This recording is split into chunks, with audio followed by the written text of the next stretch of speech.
जय श्री कृष्ण। प्रिय आत्मन, जब जीवन में कठिनाइयां आती हैं और हमारे सभी प्रयास विफल होते दिखाई देते हैं, तब हम अक्सर ये सोचने लगते हैं कि शायद हमारी किस्मत में ही सफलता नहीं लिखी है। परंतु गीता का ये अमृत वचन हमें बताता है कि जो किस्मत में लिखा है वो हर हाल में मिलेगा, बशर्ते हम धैर्य न खोएं और अपने कर्तव्य पथ पर अडिग रहें। क्योंकि भाग्य और कर्म का ये अद्भुत संबंध श्री कृष्ण ने अर्जुन को समझाते हुए कहा था कि कर्मण्यवाधिकारस्ते मां फलेषु कदाचन। तेरा कर्म करने में ही अधिकार है, फल में कभी नहीं।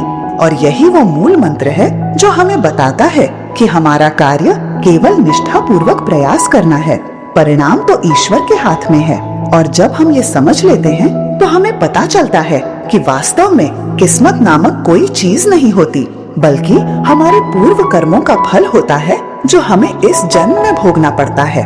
परंतु श्री कृष्ण ये भी स्पष्ट करते हैं कि वर्तमान के कर्मों से हम अपने भविष्य को बदल सकते हैं, क्योंकि कर्म फल का सिद्धांत इतना सरल नहीं है जितना हम समझते हैं, बल्कि ये एक जटिल गणित की तरह है जिसमें हमारे पूर्व जन्म के कर्म, वर्तमान जन्म के कर्म और भगवान की कृपा तीनों का समावेश होता है। और जब हम इस सत्य को समझ लेते हैं तो हमें पता चलता है कि वास्तव में जो हमारे भाग्य में लिखा है वो हमें किसी न किसी रूप में अवश्य मिलेगा, बशर्ते हम अपने कर्तव्य पथ से विचलित न हों। जैसे कुरुक्षेत्र के मैदान में अर्जुन जब युद्ध से विमुख हो गया था, तब श्री कृष्ण ने उसे समझाया था कि तेरा कर्तव्य युद्ध करना है, विजय या पराजय तो मेरे हाथ में है। और यही वो दिव्य दृष्टिकोण है जो हमें भाग्य और कर्म के सही संबंध को समझने में मदद करता है। क्योंकि जब हम ये मान लेते हैं कि सब कुछ भाग्य के हाथ में है, तो हम प्रयास करना छोड़ देते हैं। और जब हम ये मान लेते हैं कि सब कुछ हमारे प्रयासों पर निर्भर है, तो हम अहंकार से भर जाते हैं। इसलिए श्री कृष्ण ने मध्यम मार्ग बताया है। पूर्ण प्रयास के साथ कर्म करो, परंतु फल की इच्छा मत रखो, क्योंकि फल तो वही मिलेगा जो तुम्हारे भाग्य में लिखा है। और यही वो संतुलन है जो मनुष्य को सच्चे अर्थों में कर्मयोगी बनाता है, जो न तो आलस्य में पड़ता है और न ही फल की चिंता में व्याकुल होता है, बल्कि अपने कर्तव्य पथ पर स्थिर रहता है। और जब हम इस स्थिति को प्राप्त कर लेते हैं तो हमें पता चलता है कि वास्तव में जो हमारे भाग्य में लिखा है वो हमें किसी न किसी रूप में अवश्य मिल जाता है, चाहे रास्ते कितने ही कठिन क्यों न हो। क्योंकि भगवान की लीला अपरंपार है और वो जानते हैं कि कब, कैसे और किस रूप में हमें वो देना है जो हमारे लिए सर्वोत्तम है।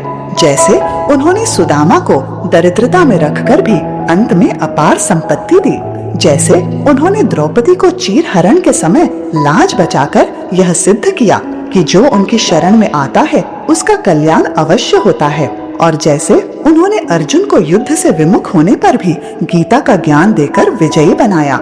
इसलिए प्रिय आत्मन, यदि आपको लगता है कि आपके प्रयास व्यर्थ जा रहे हैं, तो ये न सोचें कि आपके भाग्य में सफलता नहीं लिखी है, बल्कि ये समझें कि भगवान आपको उस सफलता के लिए तैयार कर रहे हैं जो आपके भाग्य में लिखी है।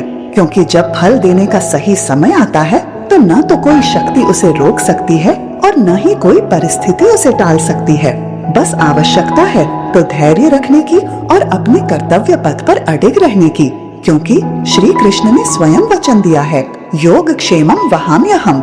जो मेरे भक्त हैं उनका योग, प्राप्ति और क्षेम मैं स्वयं करता हूँ। और इसलिए हे प्रिय भक्त, निराश मत होना, क्योंकि जो तुम्हारे भाग्य में लिखा है वो तुम्हें किसी न किसी रूप में अवश्य मिलेगा, बशर्ते तुम अपने कर्तव्य पथ से विचलित न हो और निष्काम भाव से कर्म करते रहो।